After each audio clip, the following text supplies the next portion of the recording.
Okay, I have not.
We're good.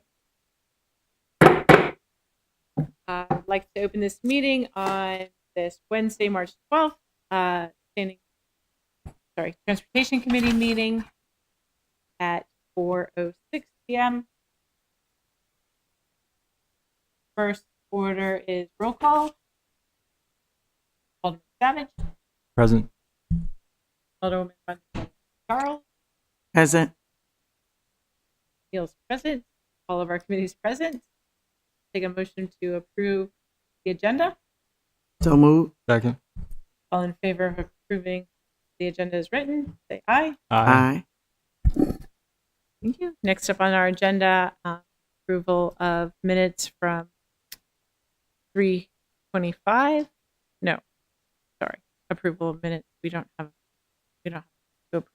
Yeah. Sorry, we'd already approved the last one. Next up on our agenda is AP 325, the appointment of Miss Kathleen Reedy, but Kathleen is not present. Move to postpone next meeting. Second. All in favor of postponing the appointment of Miss Kathleen Reedy, say aye. Aye.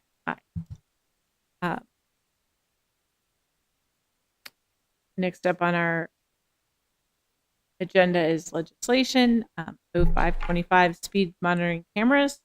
We do have our sponsor here in the room. Sorry that I failed to recognize you, Alderman Standelmeyer. Oh, good. So thank you for joining us today. Would you like to talk a little bit about this?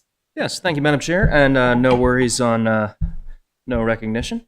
I am not a committee member, so it's all fine. So 0525 is enabling legislation to allow speed cameras away from where they are currently permitted, which is within a certain distance of school zones.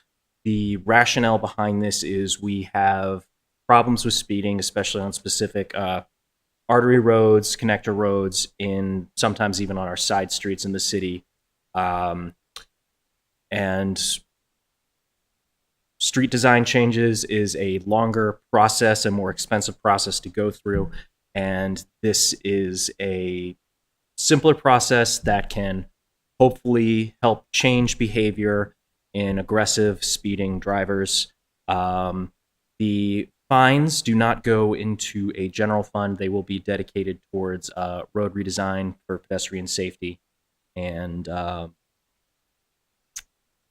the other half has to go to the state per the state requirement. And I really have nothing else to add. Ask for a favorable recommendation. Great. I also see that we have a member of our APD, Captain Miguez. Would you like to come up and talk with us a little bit about? I believe that my committee probably has a few questions. I don't not at this point. Let me see what. Could you just give us an idea of how you feel about this legislation, if there's pros, cons to this, and if there's any concerns from the APD? Sure. First of all, Captain Amy Miguez, Annapolis Police Department. I'm the head of the Administrative Services Division. We're definitely supportive of this legislation. Just because we have this legislation doesn't mean we're going to put speed cameras up tomorrow. It should be a deliberative process based on where we have the most accidents and where we get the most complaints. And then once we do community engagement with the area where we're proposing to put the camera, taking all those things into consideration before having a camera put there. So it just allows us to give us the ability to be more flexible. Right now, speed cameras are restricted to school zones, which are somewhat limited by state requirements, what a school zone is. It's really not as far as you might think it would go.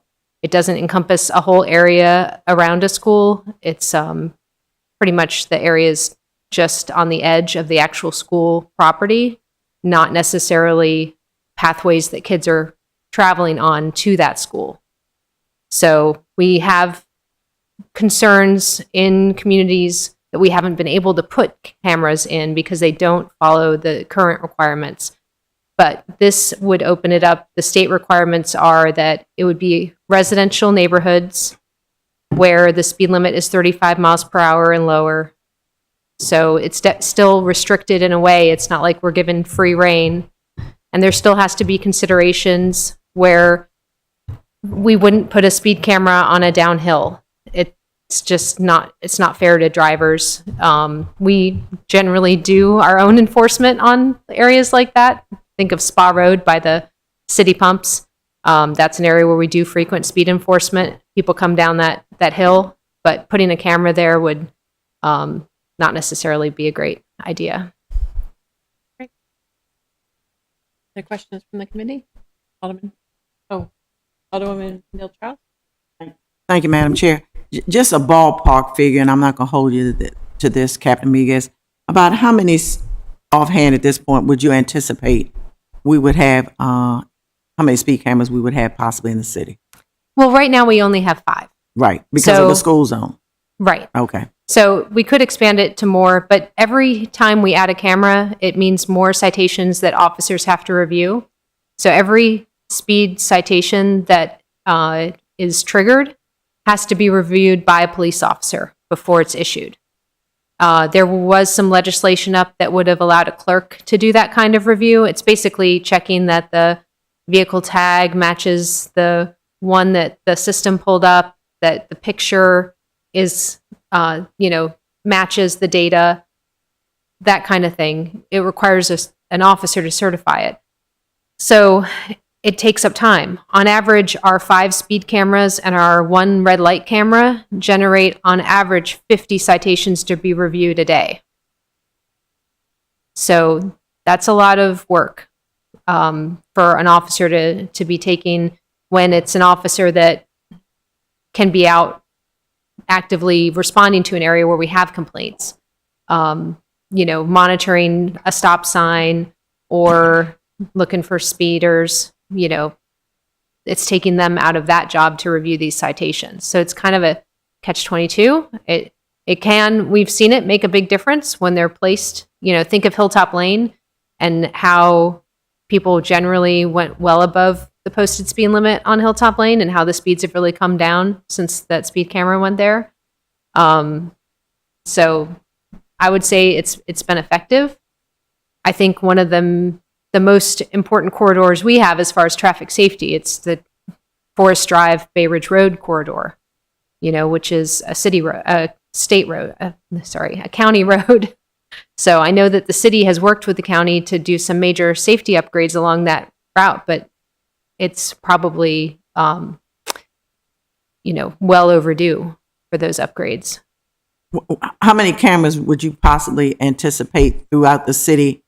It sounds like it's about 10 citations written per camera. I would say that if this was enacted, that we would look at adding 1 at a time. We wouldn't be looking at installing a blanket of them immediately. So it would be where are our most dangerous intersections and roads where speed's a factor in the accidents. Those would be our first priority. And then, like I said, the second would be where do we get the most citizen complaints?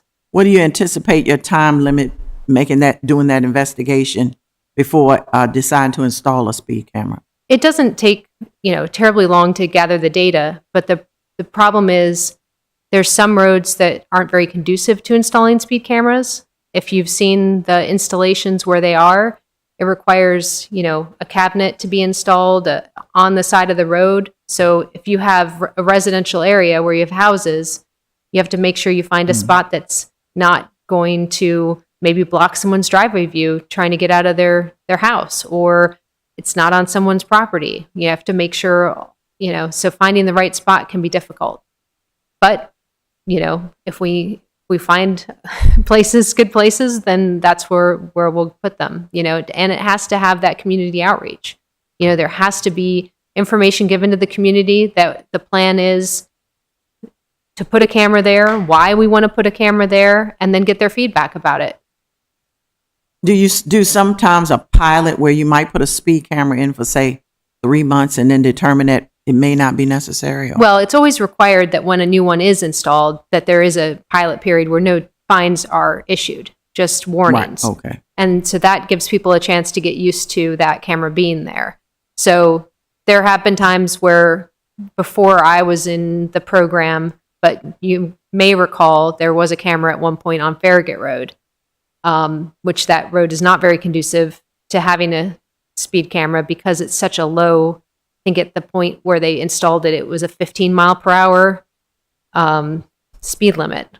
which is not a normal speed limit for a road that's traveled on. And so that caused a lot of community feedback about it. 3 tickets. Yes. So, you have to think smart like that. There may be 1 or 2 loud voices in a community that really want to see a camera. But if we then hear from, a group of 20 or 30 people in that same community who are saying this isn't an issue and we don't have the accident data to back it up, then that's something that we'll have to consider. How much is how is the camera gonna make a difference in that area? Are we just doing it to make 1 or 2 people happy, or is it really? Do we really think it's going to make a difference to traffic safety in that area? Thank you. Alderman Savage? Thank you, Madam Chair. And so, do you know the number then? Because I know we have, some of them, I'm presuming the one on Forest Drive is operated by the county. No, No. it pre-exists when the county had their program. So if you recall in the past, Anne Arundel County was limited. They did not have any speed cameras, and they only had, they were limited to maybe 3 red light cameras in the whole county. There was some legislation that they used to have, Okay. but they have recently made some changes. They've started installing speed cameras in school zones. I have been in touch with their program to make sure they were aware of the one we have on Forest Drive. They're happy to have us have it there and for us to continue having it there. I don't know if that will change once the safety improvements along Forest Drive. But we've definitely seen an impact on accidents along that stretch, but it is a limited stretch of forest. Okay. So we get the funds from that? Yes. Okay. Do you have how much do we actually bring in from that camera? Do you I know? didn't bring the current data on that. We share, obviously the company gets a cut of it's part of our contract. But I don't have the contract in front of me or what the details are. I have not renegotiated it since I've been in this position. It's the standing contract that we've had. Okay. Yeah, if you could follow up at some point. Yep. Be good to know. Sure. So what other cameras do they manage on that contract? Just the Just 5 that? speed cameras, and we have a separate company that does the red light camera. Okay, so the 5 cameras, and we've got Tyler, Forest Drive, one on Cedar Park. Cedar Park. What are the other 2? So they're all on our website. One on Parole. I don't think we have any on West Street because of the state highway issue, and because there's not really Yeah. a school. I mean, there's the Monarch. Monarch Academy now.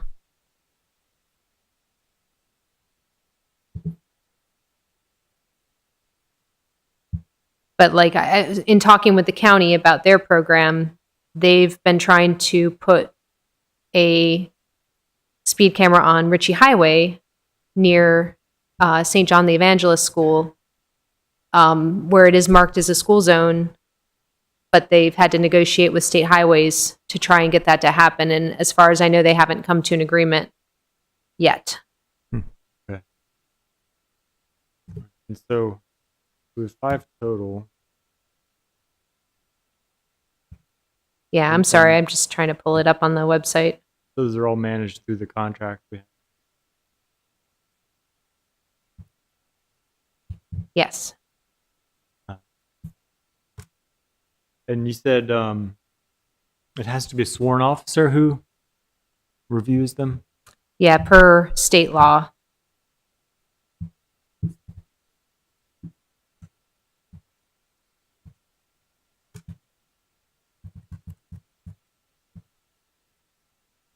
You can get back to me. Sure. And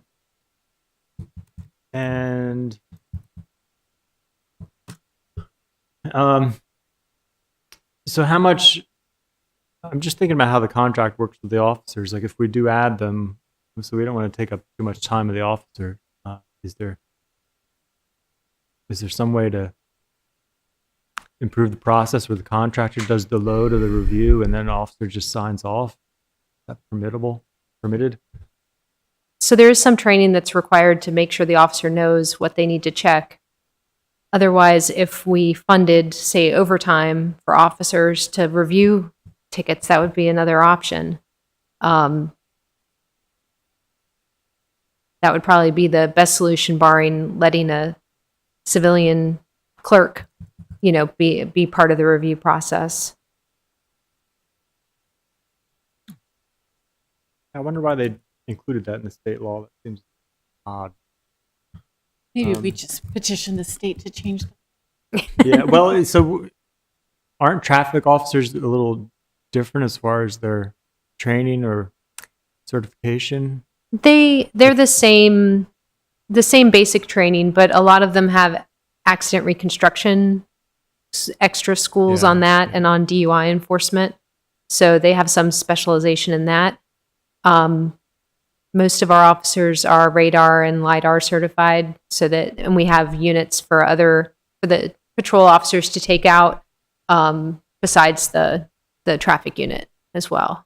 Because I'm just thinking, we used to have parking enforcement officers. I'm wondering if Right. something like that, akin to that, position would be able to do this kind of enforcement instead of a.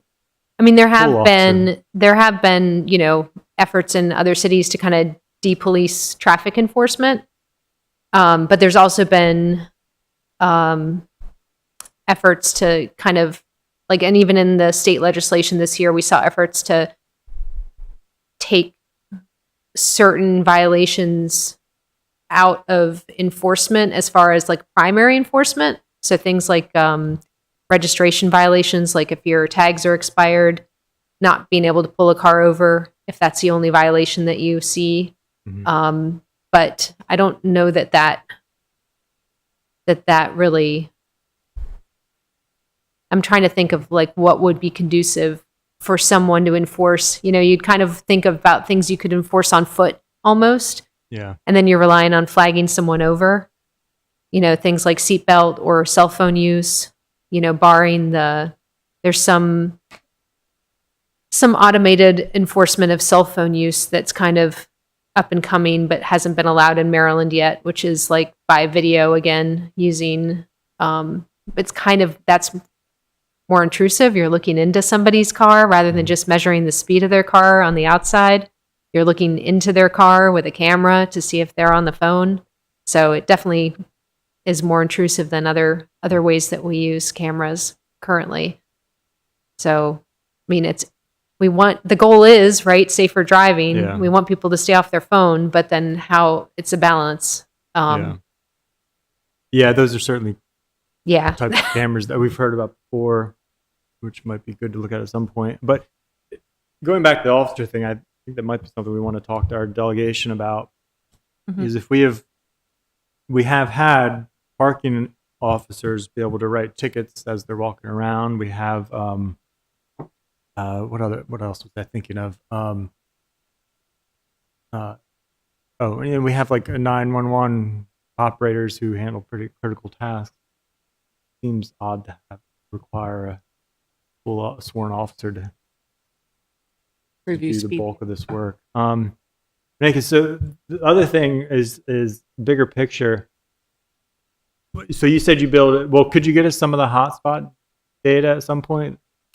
Yeah, and actually, so Lieutenant Kraus does a traffic safety report every year. He's finishing up 2024. He's still gathering some data. It's been harder to get out of the state system than it usually is, where he goes over the worst intersections and kind of where we're at with things like pedestrian accidents and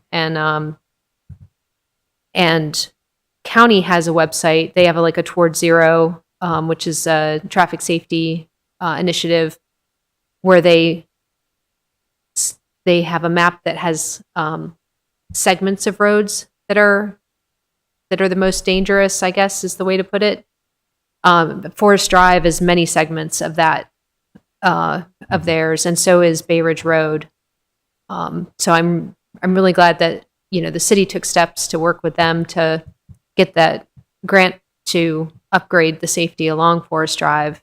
But as Alderman Pendleton Charles knows, you know, West Street is also a corridor that's an issue. And again, that's a state road. So we run into all these kind of issues when it comes to it's in our city and it's affecting our residents, but we're reliant on other agencies to kind of recognize. But I know our public works does a good job of trying to put in for upgrades for certain, you know, whether it's the sidewalks in West Annapolis that they try to get State Highway to to add in every year. So, Well, I would like to see some of the overall data because I know, I don't know what kind of data software you have or that you're currently using, but I'd like to see it's been something I've been thinking about for a while now, overall numbers of accidents, pedestrian accidents and deaths that we've had in the city, where they happen. And I'm sure we all get our own complaints from residents as far as speeding, but it'd be good also to see speeding enforcement where you've noticed right. the issues we can compare. Because, you know, I'm pretty sure probably with this budget or the next, at some point, we'll each want to be putting in requests for cameras in our various parts of our wards. So I think that data will be good to have at some point. So we, Burr Vogel recently started having a multi-agency kind of traffic safety group meeting. Okay. And I had been thinking for a while of how we can put together a map with just that kind of data, not necessarily the where we ticket people for speeding, though that would be great data to add in. It's easier to do the accident data. Yeah. And so we already started working on that with an ArcGIS product where we can throw that data in there and let people look at what they want to look for, whether it's pedestrian related or not, and kind of see where those things happen. And I mean, it is really highlighted, you know, the main arteries are really the areas that we have the most issues. But even a small change like Hilltop onto Forest, where they made that light at Hilltop, you have to stay there. You can't turn right on red. When they made that change, we saw a huge decrease in accidents. Now, most of those were minor accidents because it was people rear-ending each other because they thought the person was going to go, and then they have a low-speed crash. But that has become almost non-existent for accidents. Yeah. And then when they changed Forest Drive and South Cherry Grove Avenue, even just recently, after we had a terrible fatal accident there finally, had the change where that left turn from Forest onto South Cherry Grove towards Chesapeake Market had to be with the arrow instead of it being. Yeah. Yeah, that's good to know. I mean, that's something I think a couple of us have been talking about introducing at some point is like a no turn on red mandate, at least for most of the traffic signals. Last thing I'll say is just, and you touched on it, I think cameras will help with, seems like they've helped with reducing traffic accidents. You know, big picture, I think it's one tool, like you've mentioned. There are other things we can do. That's where I think Mr. Lashinsky comes in with some of the planning as far as and the public works. You know, so I think the cameras seem like they work in a limited area. I'm sure they have some beneficial effect going out, but I think I'd really like to push on some of our roads, like we've been looking at for Tyler and Edgewood, is a road diet and incorporating traffic calming into the actual design of the street, including I think Bay Ridge Road or Bay Ridge Ave would be a good one. But I think that's more of a holistic view, a holistic solution where maybe at some point we can move away from having cameras, but it seems like a good tool in the short term. Agreed. I mean, Edgewood Road, you know, as you know, like it used to be a 30-mile-per-hour zone, then they lowered it to 25, and the road is like wide open there at the front. And it just, you know, I travel it regularly to take my kid to drum lessons. Oh. And I used to live off Edgewood as well. And so now I'm like, wow, it's really difficult in that first stretch to keep it down because the road just feels like it's not it's not 25. Yeah. So I think definitely a road diet and some things added in, because the people turning out, some of the areas like you can't see well, and people get used to the road and they just pick up their speed. And Yeah. so, Well, thank you for all Yeah. the great information. Thank you. Alderman Sandelmeyer, did you? Thank you, Madam Chair. I have a couple possibly overly technical questions, just because I'm It learning might be. I'm learning some new things, which is good. So we don't put these on hills. Is that just an internal policy? Is that a state policy? Is that a city policy? it's a state guideline. State guideline. Yes. Okay. Is there like a grading of the hill that sets forward that guideline, or is it a judgment call? Is it, this is hill, it is like slightly up, slightly down, therefore we cannot put it on? What's our definition of hill here? Usually I talk to the traffic engineers, which police officers are not. Okay. It's a good enough answer. Yeah, we get a lot of like traffic engineering questions as police officers, but we are not traffic engineers. So it, in the guidelines, it does not have a grade that I've seen, but I'm sure that in traffic engineering, there's a certain grade that is. But SPA is quite a considerable grade. As is hilltop. But yeah, one of the, it makes sense. It's one of those things where it makes sense to me. We do want to be fair. We don't want to create just gotcha traps. But simultaneously, when these roads are some of our bigger offenders, we also want to find ways to keep our residents safe Yep. too. So just, I don't know, that can be a question for the engineers later. Thinking out loud and musing. The other, this may be a question for Mr. Lashinsky if he knows, or this may be a question, again, for the engineers. Because I fully agree with Alderman Savage, where we do want to get this eventually to the traffic redesigns for our standards, because a lot of these roads where we have these speeding issues, these dangerous driving issues, are because they're poorly designed. They're too big, they're too wide, and so drivers feel like they can speed on them, even if they're not doing it maliciously. It's just driving as a stage 2 activity. You're not 100% paying attention to with every little thing all the time, and it's very easy to go quickly without realizing you're doing it. Can the speed camera data be used as traffic study data for a road redesign? Do you know, Mr. Lashinsky? He is shrugging. He has to come to You have to mic. come to the podium. Sorry. You can come join me.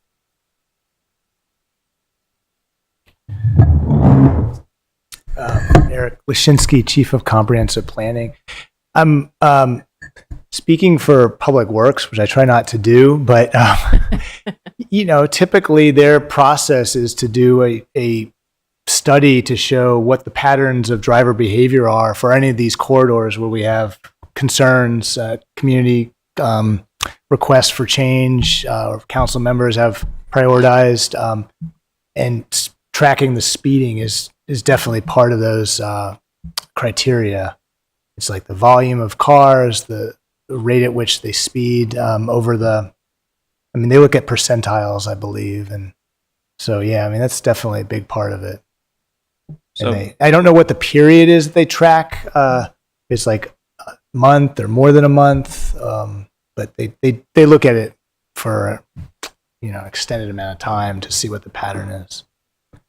So that could be a pretty decent unexpected benefit of this. It helps accelerate some road redesign during the study phase. Wasn't something I intended to while getting this drafted, but good little benefit. And that's all the questions I have, Madam Chair. Thank you. Thank you. And I will say we did hire in January. Jeff Wentz is our new city traffic engineer, and he's been helpful to me working on some issues in West Annapolis and on Cedar Park Road. So Jeff Wentz, W-E-N-T-Z, W-E-N-T-Z. What's that? He's the new Lisa. In the new Lisa. But I guess, whereas Hi, sir. Lisa had multiple hats. Jeff is 100% traffic projects, so he's got a really good background in that. Yeah, he's not new to the city, he's new to the position, right? Right. I think That's what I was he's told. been serving as a consultant to Public Works for several years. So Good. yeah, I think he We'll probably designed have the Hilltop Lane demonstration project. Yeah, Yeah. we will invite him to an upcoming meeting. Thank you very much for your time and answers. I think that there's a lot of things for us to think about and unpack with this legislation. But I will look for a motion to give a favorable recommendation for 0525 to come. Oh, There's one is. amendment. I believe it's a friendly amendment. Sorry, So Alderman Savage. it's basically because the money has to be spent on pedestrian safety, road design, public transit, as far as implementing and administering those things. And so the money basically has to be set aside in some fashion. And so what I was proposing is to put it into the Sustainable Mobility Services Fund, which would be were also, I think, mentioned in the outdoor dining legislation. That money would go in there to. I think any efforts to improve, to give people an alternative to automobiles will make it safer. And so that's what this money is really supposed to do. I just want to make a note, the Office of Law didn't have an opportunity to look at this amendment yet, so I just want to put that on the record. Do you have any questions? No, I do not. Thank you. Can I have a motion for a favorable recommendation as amended? So move. Second. All in favor say aye. Aye. Right. So we'll give that a favorable recommendation to the council. Question. Yes, ma'am. Miss Jessica, will you be giving us any kind of feedback on this amendment between now and the time that it comes before the general council? Yeah, I'm going to have the correct parties to look at it from the Office of Law, and if there's feedback, we'll circle back with that. Okay, great. Thank you so much. Thank you. All right. Going on in our agenda, the next up is ID 1625 Transportation Board updates. And I should have made this change on our agenda. It is no longer Chair Kirk Regal. It is now Chair Tara. If you'd like to come. Up. Hello, welcome. Please state your name for us.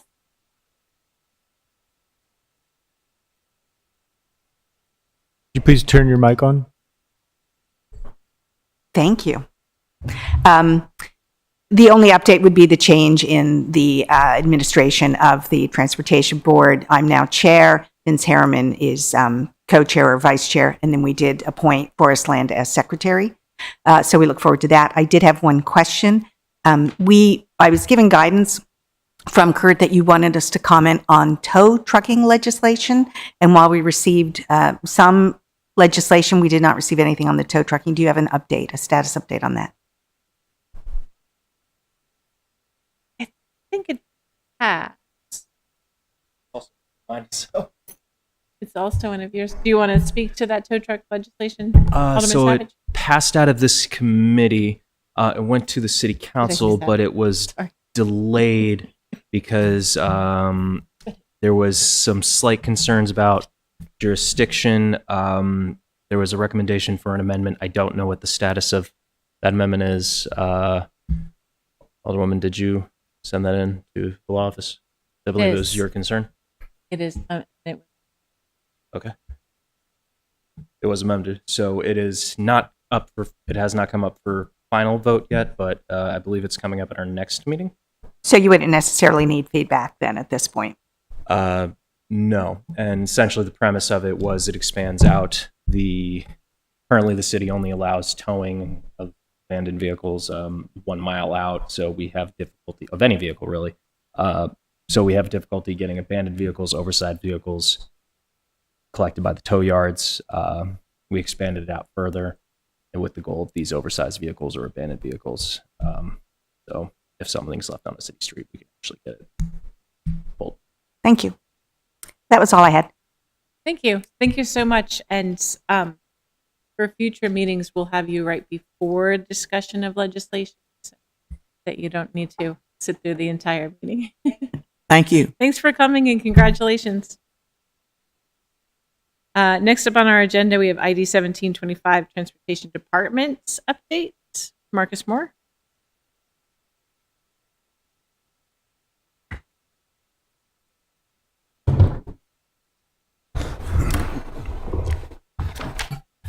Good afternoon, Madam Chair and ATC committee members. Marcus Moore, Director of Transportation. I'd like to give you a little update on what's been happening the last since the last time we met. Number one, noteworthy is coming to the conclusion of our transit development plan, which is done every 5 years. And, that gives us the vision of how we do business and serve our community, connecting residents with jobs, healthcare, education, shopping, all of the destinations, and helping to foster economic, prosperity and expand across not just the city lines, but within the county and beyond. So basically where we are now, we're at that final phase. And as of March 7th, the final draft of the TDP is actually on our website, the city's website, under transportation, and you can click on TDP. It'll be there for 30 days for public input, comment. And once that process is completed, we'd like to arrange a session with this committee, ATC, with the board, Annapolis Transportation Board, to get a broader perspective of where we are. And of course, along the way, we've had our stakeholders and shareholders, which encompassed this committee, as well as some of the board members and the general writing public. From there, we'd like to actually present to the full council, which will be sometime in April. And of course, this is by contract of getting funds that every 5 years we take a look at the health of our system and how we can make it a little bit better. So that's kind of where we are in that process, and just kind of looking forward to hearing what you think of the final product and what is actually doable, because some of these changes will require some funds. So it is our hope to get it out in April. We were hoping before the mayor presents his budget on the 14th of April, and it still can meet that deadline of getting this group with ATV together. But I encourage you to kind of take a look and see what's there, and provide us some other feedback. But along the way, each process, each tech memo has been posted for review and comment.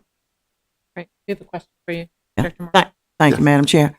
Are you on the work session schedule for April to present this? No, it's not there yet. We can definitely get the information through the channels of Gina to get that on there. So we can definitely, I'll work on that tomorrow. Okay. Because I think what we've done in the past is had the joint session. We can definitely do it independently with the ATC and the ATB, but it's good if we can have both together and then get to the full council.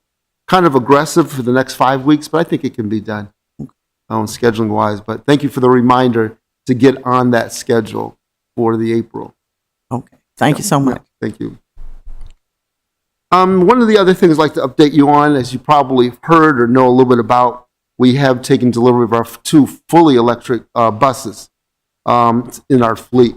And these were actually ordered way back in the fall or the winter of 2022. And of course, with supply chain issues and getting out towards the end of COVID, it took a little longer to get them to us.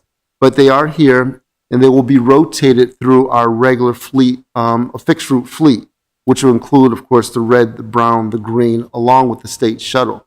These are the larger buses that are 30-foot, 24-seater, just like the other ones you see. So there's some routes that can't go on, which will be our micro-mobility and our complementary ADA because of the roads it'll go through. But this has been a pretty big endeavor that we'll be hoping to have an unveiling in about 2 weeks from tomorrow. They'll get more information on that, and they'll go into service shortly thereafter. But the whole project has been a joint effort from the Maryland Transit Administration, which is MTA, of course, the Federal Transit Administration. Both of those provide the grants. Anne Arundel County grant, and then we had our local share. Because these buses are substantially more costly than a regular diesel bus, this was a heavy lift, so much didn't fall on the shoulders of the city.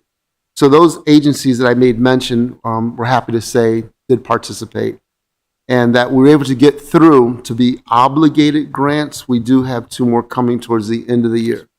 But as we all know, with other federal funded things, grants, it may be, there's a change.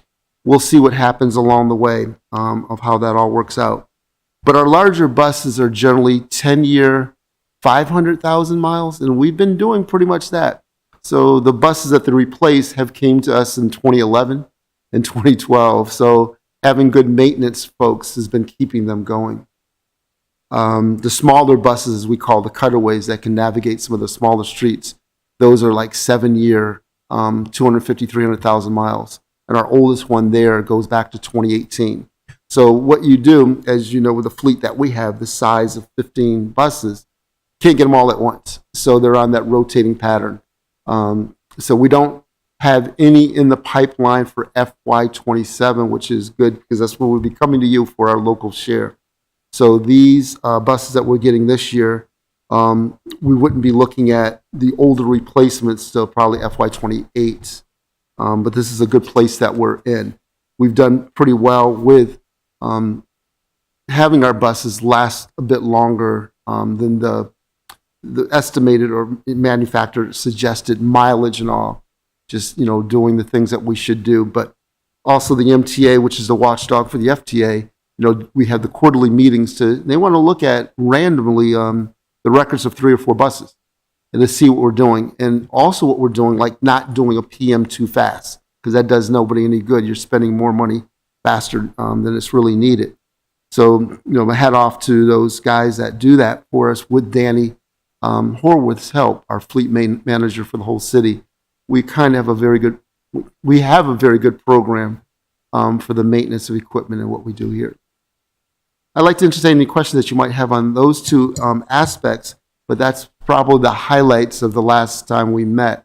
But you might have other questions for me. Alderman Savage? Can we get a ride on it? Yeah, of course.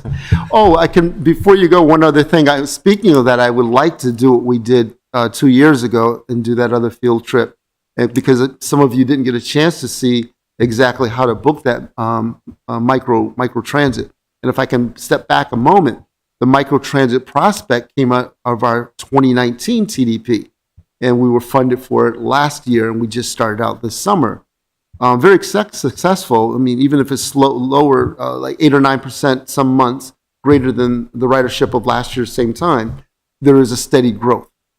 And how we continue to, grow that out, mushroom that out. But it's really helped, I think, for a lot of the seniors where they don't have to do the big, bonding together to do Uber. It's a lot less. It's just the same cost as a senior would be on our regular fixed route service. But yes, you can ride. Good. And can I suggest, I think it'd be fun to do something similar to what we saw in Sweden as far as their promotional. And I think I showed the picture at one point of the electric bus. They made a library, an actual sitting room library out of one of the stops. And I think that'd be fun to do. Maybe Mr. Rowell or Mitchell or Brian or somebody like that would be up for like helping to organize that. But that'd be fun, even like kind of like a pop-up, make like a pop-up stop down at City Dock, and we could kind of use that. Yeah, we definitely would. Buses. Yeah, we'd like to do that, and part of what we're doing with the press release on the 27th, it'll be at Pitt Moyer. Now, like I said, you'll all be invited, but we're trying to expand just what you're saying for looking at our micro-mobility whole platform. Yeah. So we'll have Bird Bike and Scooter. We'll have our electric carts, electric bike. We'll talk about more biking and things of that nature, but we'll have that all out there with our buses and all. But we would like to keep that momentum. And, our PIO is very, creative with those kind of things, and we can do other things of taking the show on the road. Yeah. We look forward to that. Yeah. Good. And That was it. Thank you. Thank you. Yeah. Thank you, Madam Chair.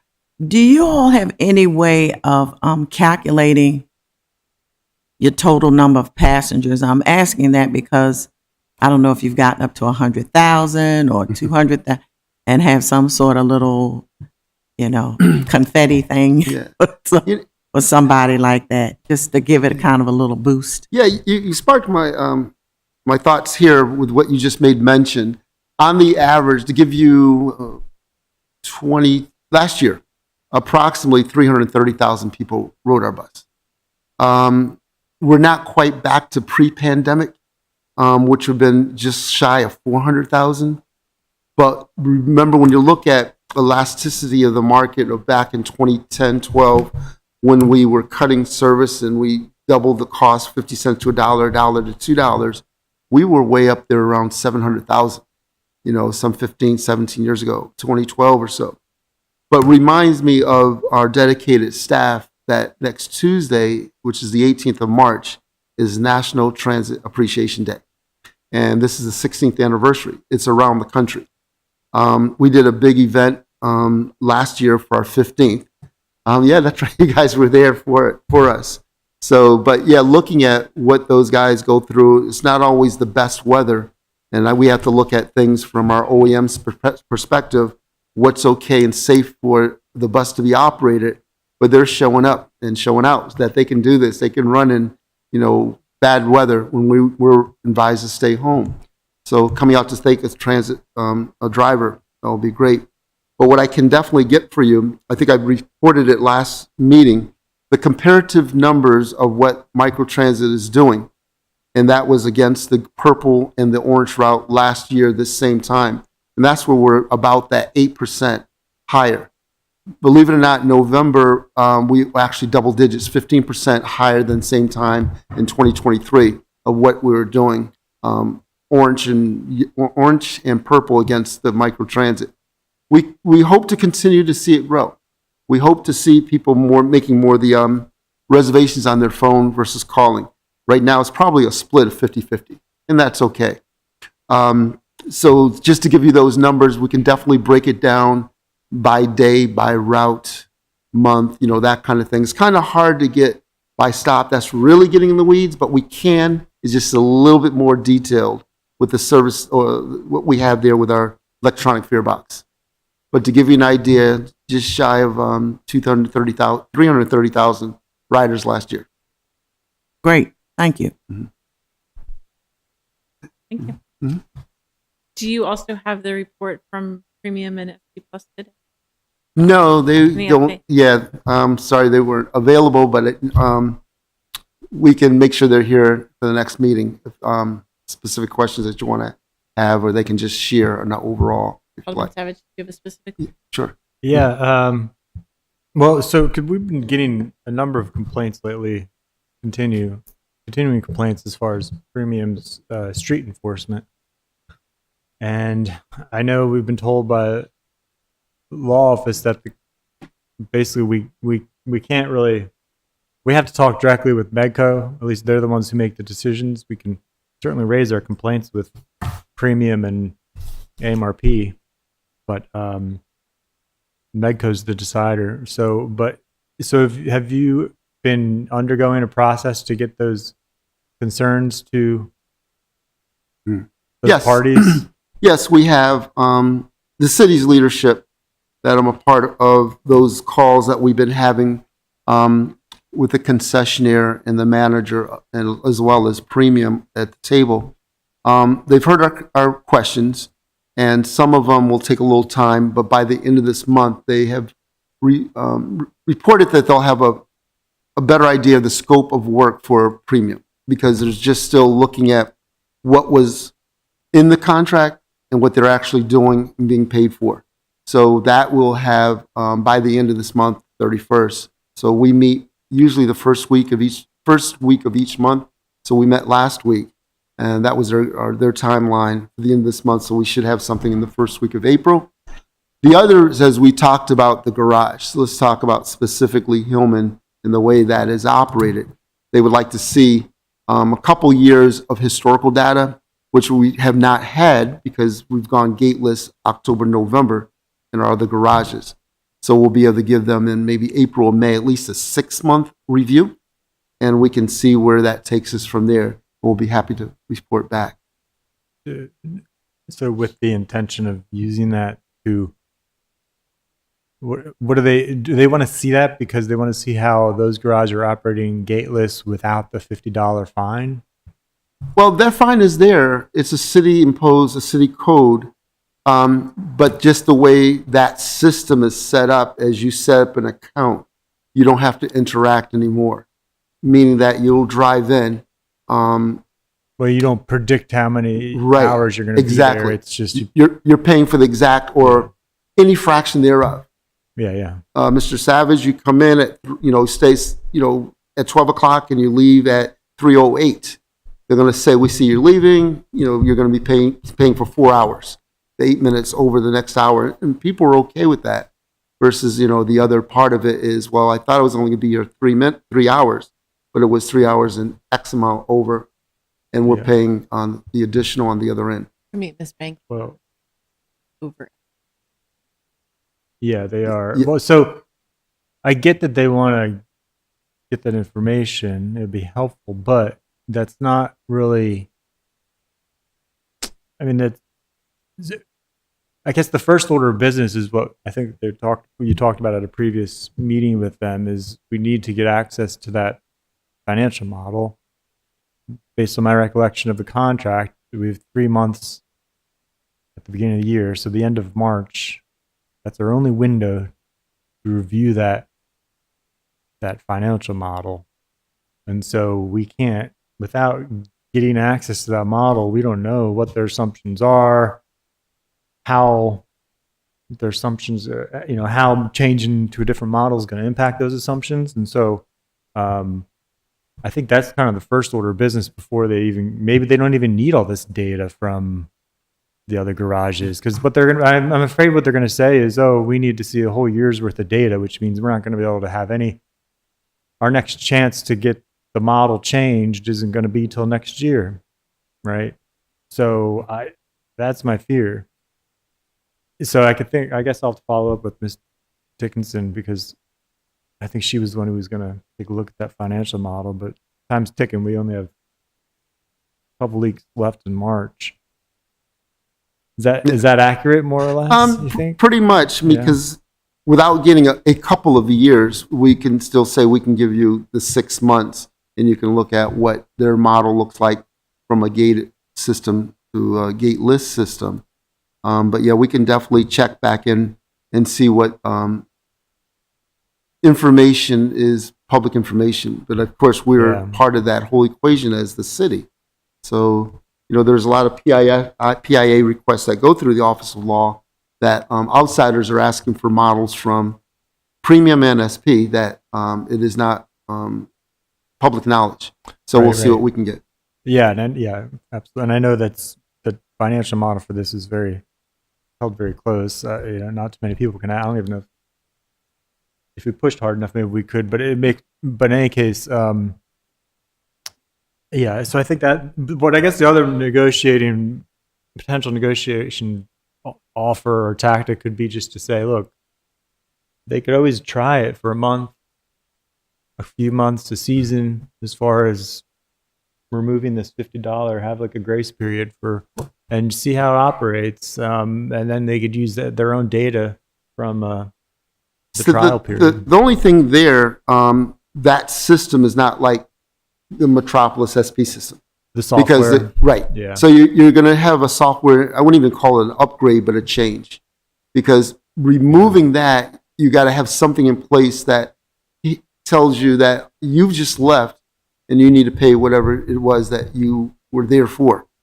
That's the part that's not there, from what I understand, a part of that platform or that gateless technology that they're operating. And things can be, not really an off-the-shelf, but an add-on, but that may require, some technical rewriting of code, but I'm sure it can be done. Yeah, I'm just saying we don't have much time to figure that out. They own the code. Yeah, they own the code, and maybe they could buy, or we could buy SP Plus's code and give it to Premium. I don't know. Yeah. Like there's other software that does it. But remembering who owns the code, Premium, who works for the manager, who the concessionaire is there, so they're bound by what they said in the original contract or what X will be as far as the profit margin or the business model. So yeah, they being Premium owning it, but they work for the concessionaire and the manager. We have Medco and who is it? Medco and Air, AMRP Air. Yeah, but I guess one of my point is like if they were to change the financial model and just get rid of the $50 fine, maybe I think it'll probably break even because they'll hopefully get more people in the garage. But even if it brings in less money, it's most likely just going to impact us. We'll get less waterfall, extra money. But That also is remember, something we need to know is when you say they remove it, it's not just them. It's our code. It's in the city code, and that's what's also applied for the other garages. Who it hits the hardest is those that don't interact at all. So you decide, I'm not doing anything. I'm going to go in. I leave. They're getting that in the other garages. When I say other, meaning Gott's, Knighton, and Park Place. It's not a code that was just written in 2023 when the garage opened. It's probably been on the books for the last 10 or 15 years or more. We can see. Well, yeah. Well, and that's and we what I don't want wanted to get to rid change. of that fine. We want to change the wording because the wording currently, they're able to read it into it that it's used in the garage when it's actually used for a metered space. Yeah. Because the garages parking have a structure. maximum But- charge per day in but- the code. I guess is what I'm saying is when it was just one parking contractor, it was still there. So why wasn't it a problem? Because it was a gate. You can't get out of there unless you did something or break it down, and that's the something. Right. So it was never this kind of ease of getting out without a gate opening per se. So it's been there with the others and before. So we just got to look at how it gets modified. You're right. Exactly. Mhm. Good. All right. Right. Thank you. Mhm. We appreciate your time today. Thank you. Thank you. Next up on our agenda is ID 5625, multi-use path update by Eric Lushinsky.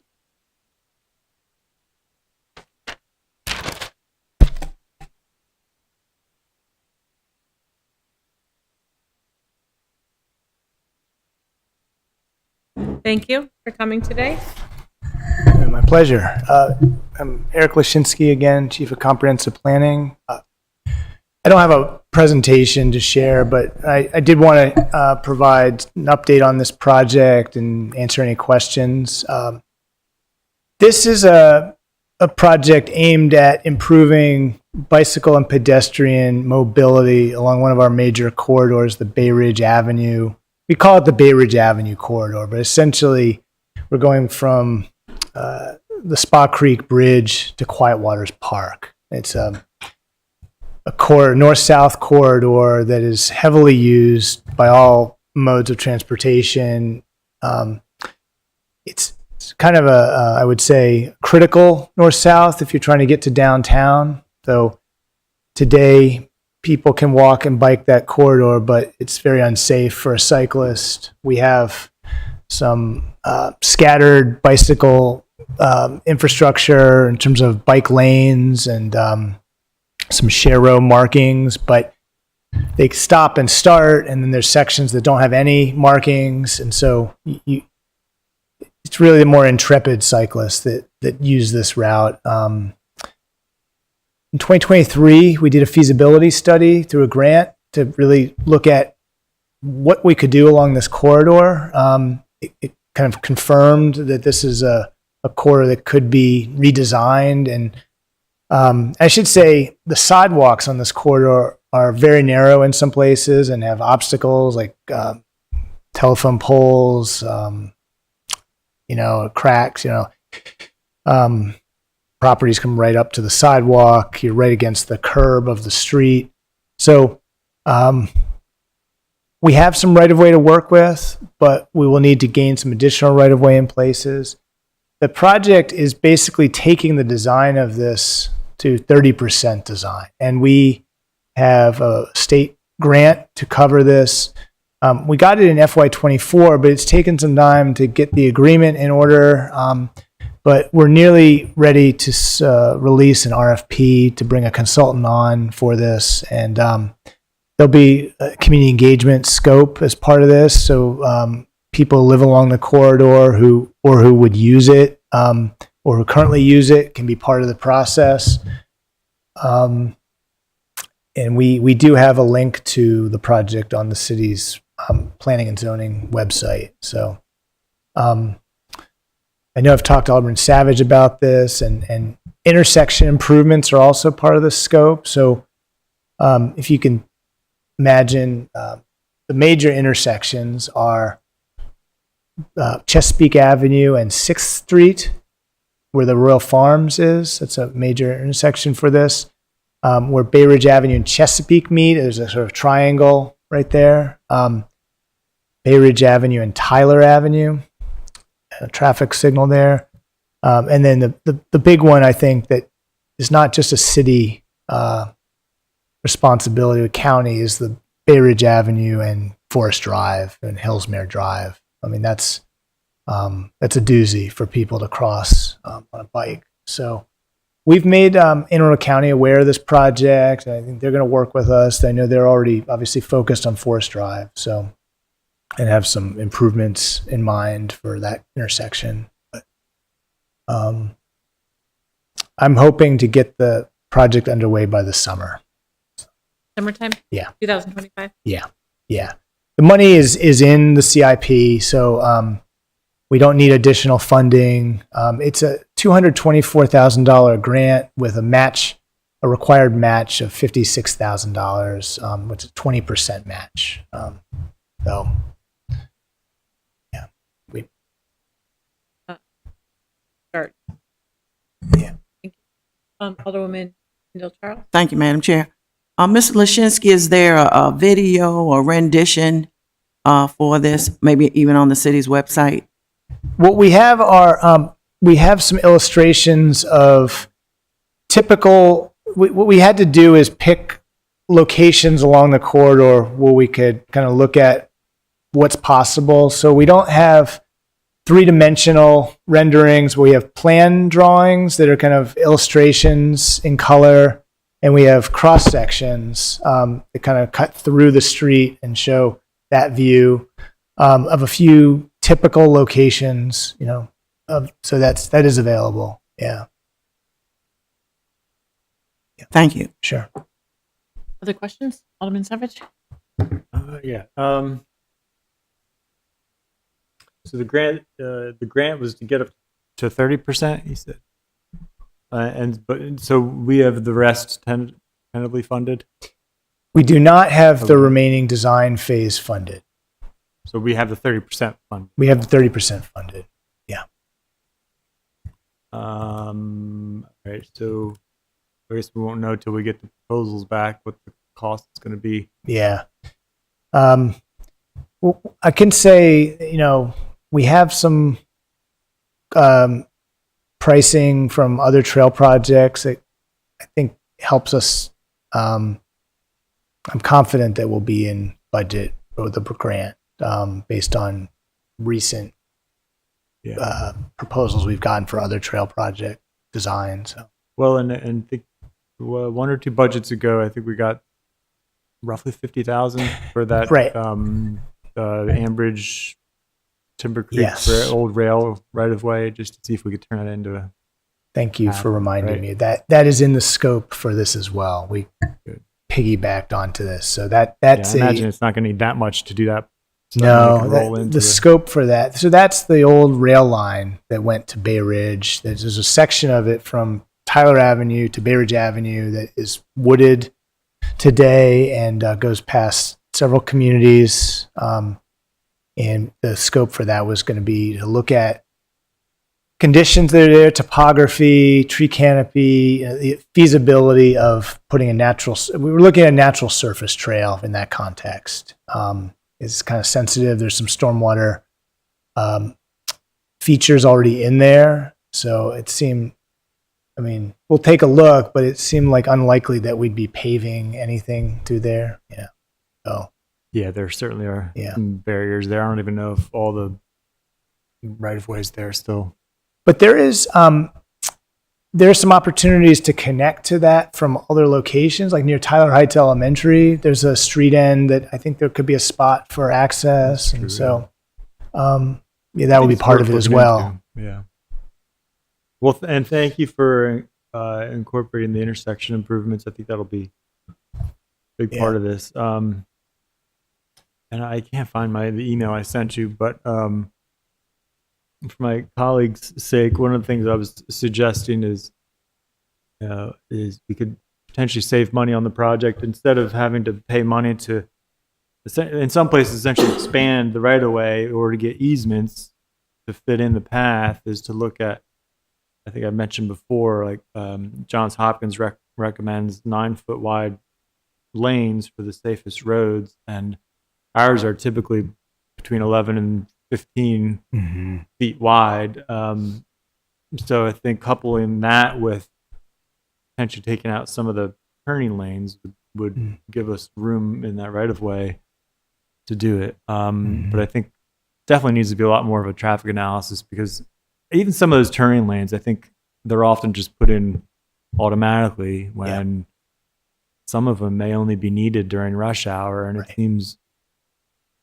it doesn't seem very wise to have, to be designing our road for only 2 hours out of the day when that impacts people's safety for the whole 24 hours, the whole day, right? Right. So I'm glad we're looking at that. You said summer 2025 This summer, yeah. for what part of it? The whole quarter for the 30% scope. You think the 30%? Excuse me. You think will be done? No, not done. We'd be kicking it off by the summer. So we have to issue the RFP, select the consultant, and then, which I know, the procurement process can be long, but we've already been talking with the procurement office about this one, so it's not they're aware of it. We have the scope written up. It just has to get folded into, we're just frankly waiting for the agreement to be finalized. So, but How long with do you the think it will state. take the consultant to do the work? I think it's going to be a 6 to 8 month process, realistically. I think by following spring, we'd be complete, spring of 26. Okay, so you're talking about summer 26. To be complete, yeah. I mean, the 30% would be the 30% fee. This is, these trail projects take time. I mean, they're really not quick processes, particularly if there is right of way that needs to be acquired. You're right. There are definitely opportunities to reduce lane widths in cases, and we're going to be looking at those, trying to do as much as we can. We're going to be getting the whole corridor surveyed. There's certain areas in particular where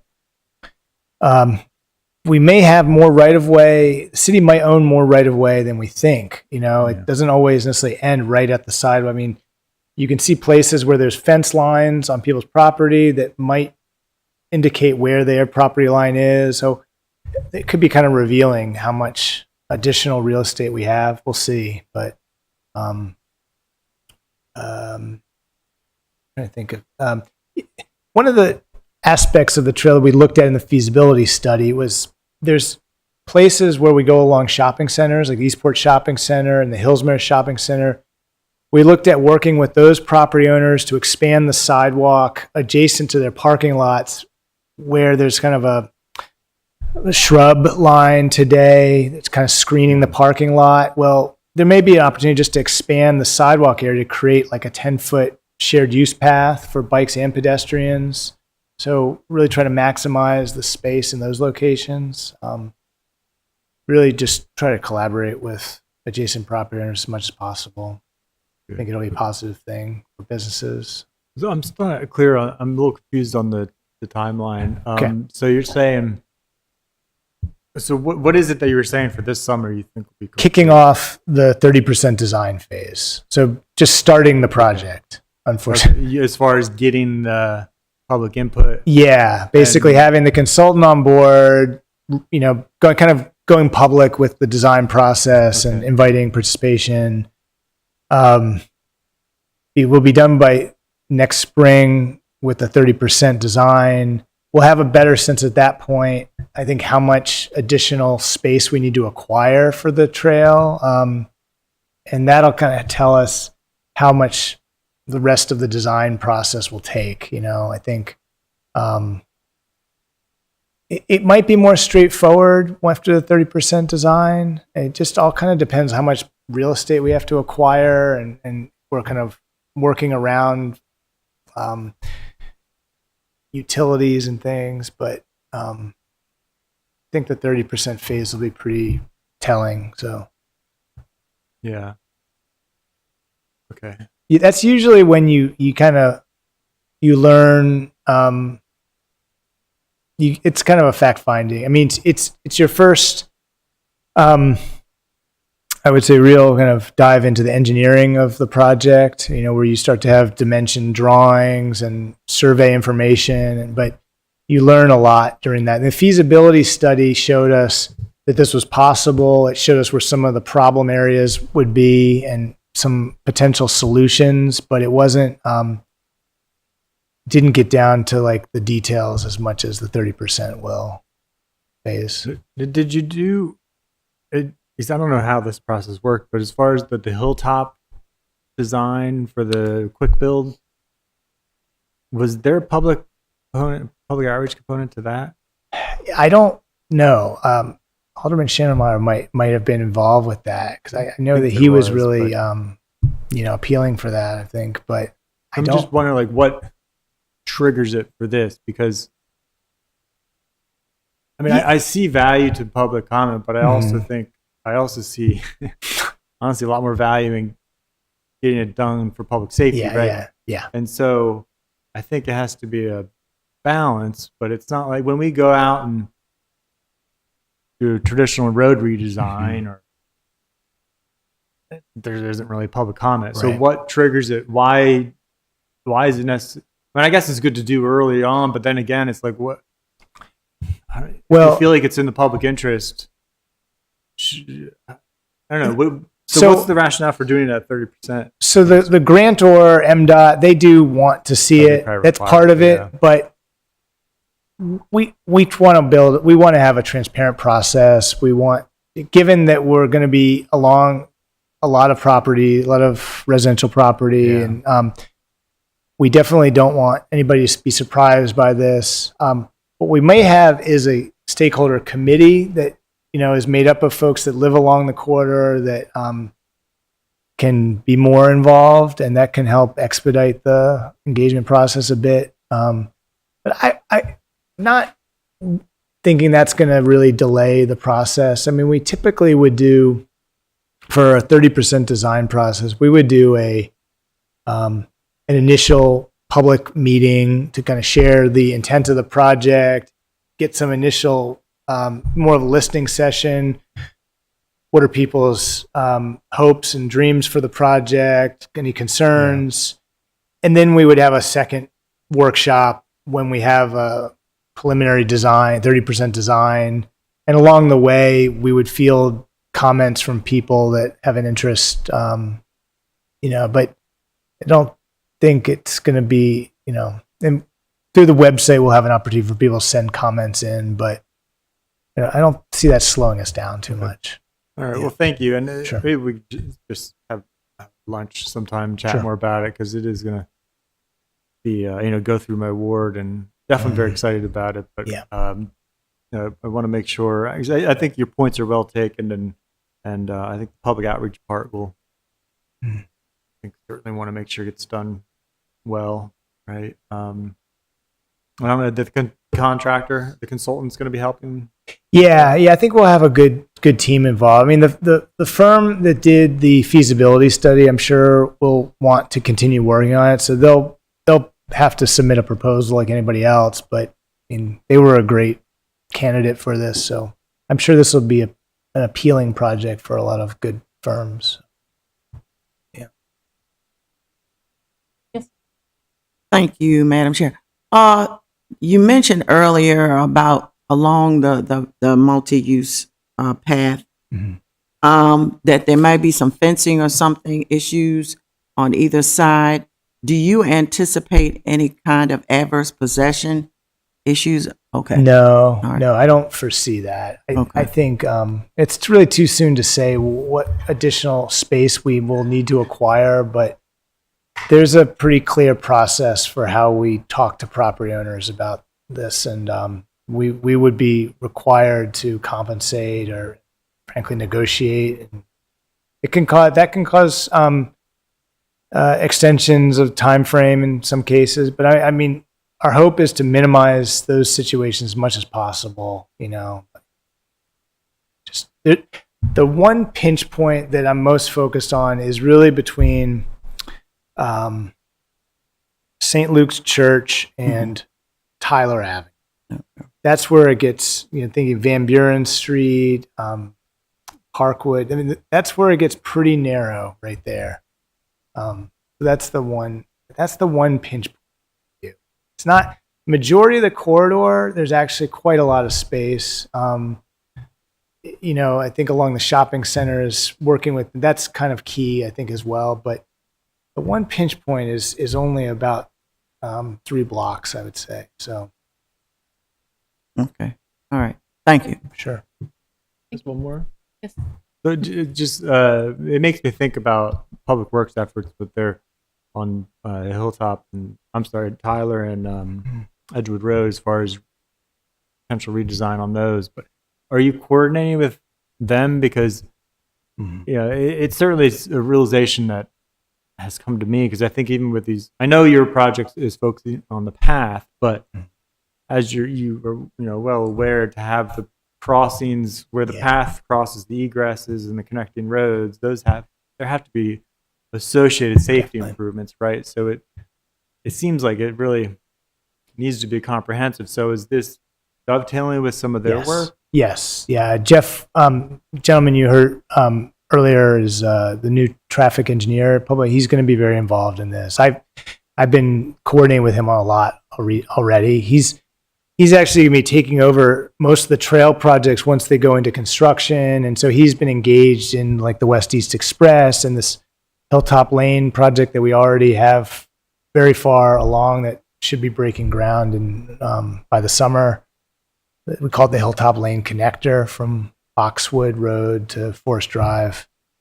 So he's really their point person on all these projects, and so any of the coordination will probably go through him. And he'd be a good person for you to meet.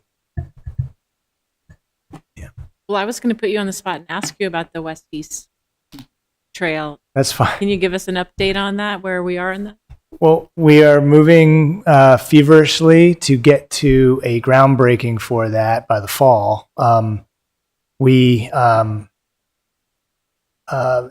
As you may know, it's broken up into 2 segments.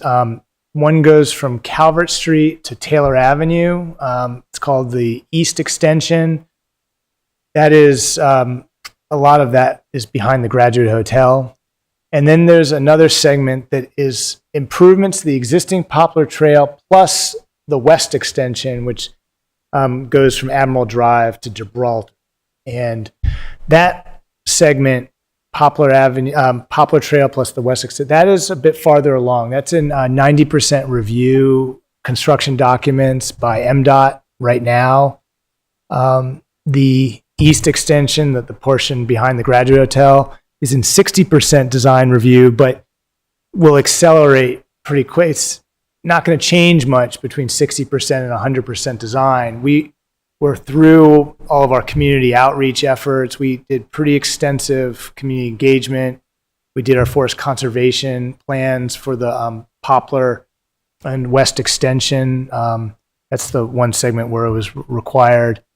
And so that's, they're pretty far. I mean, the thing that we're still working on is some of the easements because of the federal funding, which as of now is still in place. It's about $5.5 million in federal funding. It required us to go through the NEPA process, the National Environmental Policy Act, and we took a while. We couldn't really execute any of the easements until we were through with that. And we're essentially through with it now. So we're going to be finalizing the easements, in the next month. So yeah, that's definitely moving quickly on that one. I'm pretty hopeful. We're trying to, and the procurement office has also been very engaged because we need to, all of our advertisement for the construction contracts and so forth has to go through MDOT and follow certain federal requirements. And so we've had to have procurement involved kind of early on, and I think we're in a pretty good place on that. In fact, we have to submit to MDOT for the 90% review milestone. We have to submit a draft request for proposals that they review. So, yeah, it's. In fact, I'm realizing I think I may have gotten an inquiry just this week from the president of Germantown Homewood. So I think I owe them an update, but they've been pretty That's involved. who asked. Okay. Yeah, they nothing's really changed since the last time they saw it. So Thank you. I appreciate it. Thank no you. problem. Okay. Thanks for your time today. No problem. That concludes our agenda. Can I have a motion to adjourn? So move. Second. All in favor, say Aye. aye. Aye. Aye. Aye. Great.